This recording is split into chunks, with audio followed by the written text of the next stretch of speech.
Robert William Fisher, born on April 13, 1961, is an American fugitive who is sought after for the alleged murder of his family and the subsequent destruction of their residence in Scottsdale, Arizona, on April 10, 2001.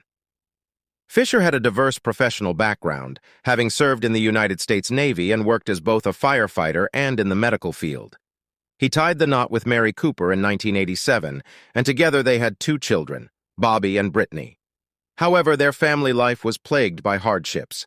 Fisher was characterized as exhibiting cruel and controlling behavior towards his family, with multiple reports detailing his disturbing and violent actions. He was known to have been unfaithful to his wife on at least one occasion. The separation of Fisher's own parents when he was 15 is believed to have contributed to the challenges he faced later on. Tragedy struck on April 10, 2001, when an explosion tore through the Fisher family's residence. Inside, the lifeless bodies of Fisher's wife and two children were discovered. They had been brutally killed, with their throats slit, and Mary had also been shot in the back of her head. Fisher was nowhere to be found, and law enforcement identified him as the sole suspect in the homicides. On April 20th, Mary's car was found in a forest near Young, Arizona. The ultimate fate of Robert Fisher remains unknown. On June 29, 2002, the FBI added him to their prestigious 10 Most Wanted list, designating him as the 475th fugitive. However, on November 3, 2021, Fisher was removed from the FBI's Most Wanted Fugitives list. Despite this removal from the top 10 list, Fisher remains a wanted fugitive. Early life, born on April 13, 1961, in Brooklyn, New York City, Robert William Fisher came into this world. His father, William Fisher, worked as a banker, while his mother, Jan Howell, played the role of a devoted mother. Together they raised three children, Robert and his two sisters. However, when Robert reached the age of 15 in 1976, his parents decided to end their marriage. Following the divorce, Robert and his sisters relocated to Arizona to live with their father. They all enrolled in Saguaro High School in Tucson, Arizona. The separation of his parents had a profound impact on Robert, causing lasting effects that reverberated through his life, as shared by his friends and relatives.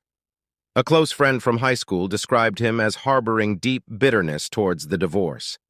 It is said that Fisher frequently mentioned his parents' breakup to his colleagues at Mayo Clinic Hospital around the time of the murders. On one occasion, he even confided in a co-worker, expressing the belief that his life would have taken a different course had Jan not left the family. Adult life Fisher joined the United States Navy with aspirations of becoming a SEAL, but his attempts were unsuccessful. He had a deep passion for outdoor activities like hunting and fishing. After sustaining a back injury, Fisher was compelled to retire from his firefighting career in California. Subsequently, he relocated his family to Arizona and pursued a new path in the medical field, working as a surgical catheter technician and respiratory therapist. During the late 1980s, Fisher briefly worked as a weed sprayer. Those who employed him described him as a quiet man who suffered from severe back pain but was dedicated to his job. At the time of the murders, Fisher held a position as a surgical technician at a Mayo Clinic in Scottsdale. In 1987, Fisher married Mary Cooper. However, he exhibited cruel and controlling behavior towards his family, earning a reputation as a control freak. The couple frequently argued about matters related to sex and finances, leading Mary to take a job she referred to as a security fund among her friends. On one occasion, Fisher turned a garden hose on Mary as a punishment for what he perceived as her speaking out of turn. He was embarrassed by his son Bobby's disinterest in hunting and fishing, and he once tried to teach both Bobby and daughter Brittney how to swim by throwing them off a boat, causing distress and fear. Despite these actions, Fisher tried to maintain an image as a devoted family man. However, he imposed strict rules on their home, allowing only white-painted walls and a limited number of pictures. Mary's friend, Kimberly Sue Davidson, revealed that Fisher prevented Mary from displaying special items like quilts, insisting they be stored away. Fisher repeatedly urged her to get rid of such possessions.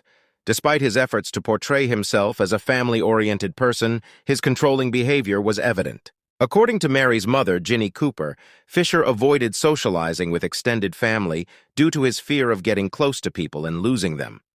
Fisher's own mother, Jan, disclosed to investigators that she had been a subservient wife who didn't confront Fisher's father. Jan noticed similar dynamics in Fisher's marriage to Mary and expressed her concerns to her daughter-in-law. A close friend of Fisher also remarked on the resemblance between Fisher's current family and the dynamics of his upbringing. Fisher had been an avid outdoorsman and hunter since his early adulthood. However, friends began to observe disturbing behavior during hunting trips and other outdoor activities. In one instance, after killing an elk, Fisher smeared its blood on his face, displaying unsettling conduct. On another occasion, he startled a family during a picnic by firing his gun into the air. Several years prior to the deaths of his wife and children, Fisher shot a stray pit bull, claiming it attacked his Labrador retriever.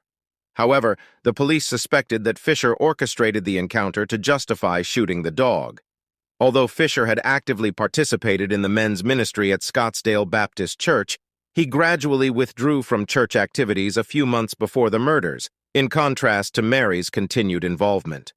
Some of Fisher's friends recalled him discussing thoughts of suicide around 1998, during a time of despair about the state of his marriage. In that same year, the Fishers sought marital counseling from the senior pastor. Fisher also confided in his co-workers about a one-night affair with a prostitute he met at a massage parlor. He worried that Mary might discover this encounter, which caused a urinary tract infection, leaving him unwell for several days in December 2000. Wade Rensock, a former neighbor, attested to the turbulent nature of their marriage, characterized by constant screaming matches where Fisher's voice was notably absent. The arguments would often involve derogatory statements, such as Mary calling Fisher worthless and expressing regret over their marriage. Triple homicide and arson. On April 9, 2001, a neighbor alerted the authorities about a loud argument originating from the Fisher residence at 10 p.m. Around 10 hours later, the house erupted in flames. The police speculated that the murders occurred between 9:30 p.m. and 10:15 p.m. At 10:43 p.m., Fisher was captured on an ATM camera, withdrawing $280, with Mary's Toyota 4Runner visible in the background. It is plausible that Fisher may have returned to the house later to commit the murders, but the police believe they had already transpired by that time since he used Mary's car, which he allegedly fled in. Mary Fisher suffered a gunshot wound to the back of her head, while Brittney and Bobby had their throats slashed from ear to ear. At 8:42 a.m., the house exploded, triggering immediate response from firefighters. The force of the explosion caused the front brick wall to collapse and rattled neighboring houses up to a half-mile, 800 m, away in all directions. Before the firefighters arrived, concerned neighbors attempted to control the flames using garden hoses. The firefighters successfully prevented the 20-foot-high, 6 m, blaze from spreading to adjacent houses. However, a series of smaller secondary explosions, likely caused by rifle ammunition or paint cans, forced them to maintain a safe distance. During the incident, one firefighter sustained minor injuries to his leg after losing balance and falling near the fire. The gas line connected to the house's furnace had been tampered with, leading to the accumulation of gas. Fisher allegedly lit a candle, waiting for hours until the gas built up and reached the flame. This delayed ignition provided him with an approximate 10-hour head start to elude law enforcement successfully. Investigators believe Fisher orchestrated the house explosion as an attempt to hide evidence of his crimes and potentially deceive the police into believing that he perished. In the aftermath, the charred bodies of Mary, 38, Brittney, 12, and Bobby, 10, were discovered in their bed. Investigators hypothesized that Fisher murdered his family out of fear triggered by Mary's intention to divorce him and his desire to spare Brittney and Bobby from experiencing a similar upbringing to his own. Investigation Fisher, the individual who went missing at the time the murders occurred, was identified as the prime person of interest in the case on April 14, 2001. Arizona Department of Public Safety officers issued a statewide bulletin instructing his arrest. On April 20th, the latest piece of tangible evidence regarding his whereabouts emerged when authorities discovered Mary's Toyota 4Runner in Tonto National Forest, near Young, Arizona, 100 miles north of Scottsdale. Outside the vehicle, they found the family dog, Blue, in a hungry and agitated state, seeking shelter underneath the car. Inside the vehicle, there was an Oakland Raiders hat identical to the one Fisher wore in the ATM footage. Near the passenger door, a pile of human excrement was also found. Although a search was conducted in the immediate vicinity of the vehicle's location, only one out of many nearby caves was explored. These caves, forming a vast underground network extending miles beneath the surface, have led some experienced cavers to speculate that Fisher may have used them as a hiding place before escaping, taking his own life, or succumbing to low oxygen levels. Despite numerous visits to these caves by professional cavers in the years following the murders, no trace of Fisher has ever been found. The Toyota was discovered less than a mile from the Fort Apache Indian Reservation, an area that authorities failed to search. They followed a set of footprints that led onto the reservation, but found no evidence of Fisher. A couple reported sighting a man resembling Fisher walking along Young Road, near the location of the car, several days before its discovery. The woman allegedly remarked to her husband, "That looks like Robert Fisher." However, they waited until after the vehicle was found to report this information. Lori Greenbeck, an acquaintance of the Fisher family, mentioned that her husband had gone camping with Fisher in the area where the truck was ultimately found, shortly before April 10th. She noted that her husband believed Fisher was scouting the region and was very familiar with it. On July 19th, a state arrest warrant was issued in Phoenix for Fisher, charging him with 3 counts of first-degree murder and 1 count of arson. Consequently, he was declared a fugitive, and a federal arrest warrant was issued by the United States District Court for the District of Arizona, charging him with unlawful flight to avoid prosecution. The Federal Bureau of Investigation, FBI, added Fisher to its 10 most wanted list on June 29, 2002, making him the 475th fugitive to be included. He was also featured on America's Most Wanted's Dirty Dozen and The Hunt with John Walsh, highlighting him as one of the most notorious fugitives. The FBI offers a reward of up to $100,000 for information leading to Fisher's capture. The FBI received numerous leads by April 2003, but all reported sightings of Fisher were inconclusive or false. Following Fisher's disappearance, several individuals in his old neighborhood claimed to have seen a man resembling him driving in the area. In February 2004, a person bearing a striking physical resemblance to Fisher was apprehended in Vancouver, Canada, by the Royal Canadian Mounted Police. This individual had a missing tooth and a surgical scar on his back, similar to Fisher. However, their fingerprints did not match, and after about a week in custody, a relative positively identified him. Detective John Kirkham from Scottsdale dismissed speculation about altered fingerprints, stating that there were no scars suggesting such modifications. The person's identity was not disclosed. In 2012, the FBI alerted local law enforcement that Fisher might be residing near the location where Mary's car was found. In October 2014, a house in Commerce City, Colorado, was raided based on a tip suggesting Fisher was hiding there. Although 2 occupants were arrested, no trace of Fisher was discovered. In April 2016, FBI officials and Scottsdale police held a news conference on the 15th anniversary of the murders, where they presented age-enhanced photos of Fisher. On November 3, 2021, Fisher was removed from the FBI Top 10 Most Wanted list and replaced by Yulan Adonai Archaga Carayas, the alleged leader of MS-13 in Honduras, becoming the 526th addition to the list. The FBI stated that despite the extensive publicity Fisher's case received during his nearly 20 years on the list, it had not resulted in his successful location or capture. However, Fisher remains a wanted fugitive. Theories and speculation. The alleged murders committed by Fisher and his subsequent disappearance have garnered significant attention, giving rise to numerous theories about his ultimate fate.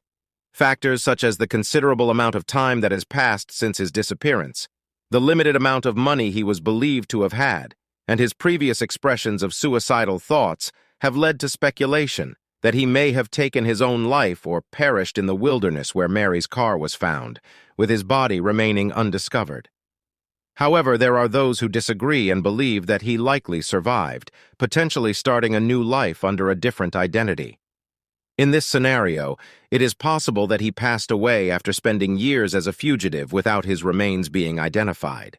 If Fisher did manage to survive, it is speculated that he may have hitchhiked out of the area or received assistance from an accomplice.